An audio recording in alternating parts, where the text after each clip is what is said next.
আমাদের এই এলোভেরার গাছগুলোর মেবি 1 বছর পার হয়েছে। আমি লাগিয়েছিলাম, অনেক ছোট ছোট ছিল। আর এইখান থেকে দেখেন কতগুলো হয়েছে, অনেক বড় বড় মানে ডালগুলা অনেক বড় বড় হয়েছে, বুঝছেন। আর এগুলা সবসময় সেমার মধ্যে রাখতে হয়, না হলে কিন্তু রোদের মধ্যে পুড়ে যায়।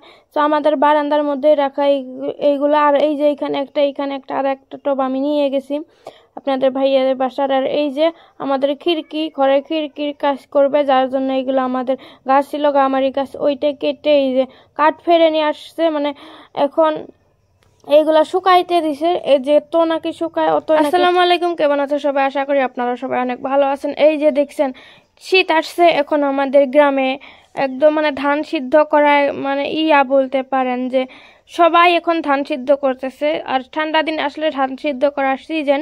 আমাদের এইখানে আমাদের গ্রামে তো মেবি সবারই ধান সিদ্ধ করা হয়ে গেছে, আমাদেরও সিদ্ধ করতেছে।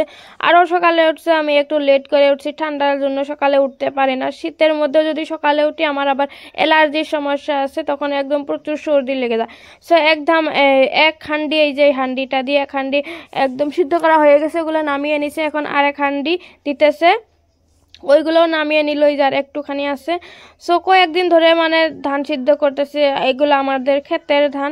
আর এই যে রোদের মধ্যে দিছে শুকানোর জন্য, এগুলো এখন আমি পা দিব। আর রোদও এরকম ছিল না। সো মানে এই ফার্স্ট যখন ধান সিদ্ধ করছে তখনকার ভিডিও, রোদ ওইরকম ছিল না। মানে আমাদের আগের যেগুলো ধান ছিল যাওয়া বছরের, ওই ধানগুলো চাউল শেষ হয়ে গেছে। এখন নতুন ধান যেহেতু বাসায় আছে, তাহলে তো সিদ্ধ করতে হয়, ওই জন্য মানে ধান সিদ্ধ করছে, কিন্তু রোদ কম।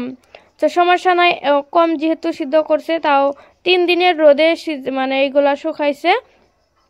এখন আমি এইগুলো পাওয়া দিতেছি। আর দেখছেন এই যে রোদ একদম দেখা যায় না, চিটচিট হয়েছে। আর এইখানে আমরা শাক বাছতেছি, আমি আমার মা লাউ শাক, এগুলো আমাদের ক্ষেতের লাউ শাক, মা খেতে গেছিল নিয়ে আসছে। এইগুলো এখন ভাজি করব।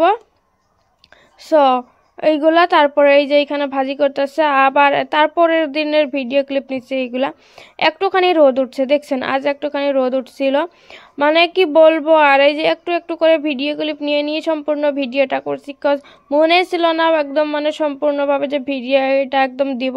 ঠান্ডার জন্য সকালে উঠতে পারি না, এরকম প্রপার ভিডিও দিতে পারি না, যার জন্য আমি দুঃখিত।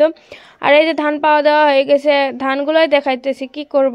আর এই যে যেহেতু অলপ ধান, যার জন্য এই যে একদম পাতলা হয়ে গেছে। আর বেশি ধান হইলে একটু ভারী ভারী হইতো।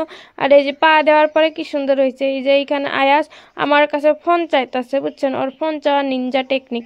এইখানে এই যে গাছ থেকে লাউ পেড়ে মানে লাউ ছিঁড়ে আনছে আমাদের ক্ষেতের, কিন্তু এইগুলা এই লাউটাও রান্না করবে আজ। আর এই যে আমাদের খেজুরের গাছ, এই খেজুরের গাছের ভিডিও অনেক দিছি। ওই দিন ফার্স্ট মানে যখন করতে আসছে, এই যে গাছটার মধ্যে যখন রস বাই করার টেকনিক দিতেছিল, এই যে একটা বাঁশ এইভাবে দিল, আর এই যে ফুঙ্গাটা দিয়ে রস আসবে। কিন্তু ওই দিন গাছটা একদম পরিষ্কার করতেছিল যাতে রস আসে। আর ওই দিন আমি ভিডিও করছি, আর এই ভিডিওটা দিতে দিতে অনেক লেট হয়ে গেল।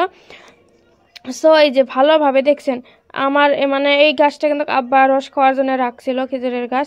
আমরা ছোট ছিল যখন, তখন আমি অনেকেই বলছি যে এইটা উগড়াইয়া দেবো, মানে মেরে ফেলবো, কিন্তু বলছে যে না, এটা দিয়ে নাকি রস খাবে। সো ওই যে আলহামদুলিল্লাহ আল্লাহ রস খাইতে দিছে। এই যে আয়াস বাটি ধরে আছে, দেখছেন এক ফোঁটা করে রস পড়তেছে, তাও ও ধরে আছে, অনেকক্ষণ টাইম ধরে থাকছে। কিন্তু এখন কি হয়েছে, এখন আর ধরে থাকতে হয় না, এখন বালতি দিলে অনেক রস হয়।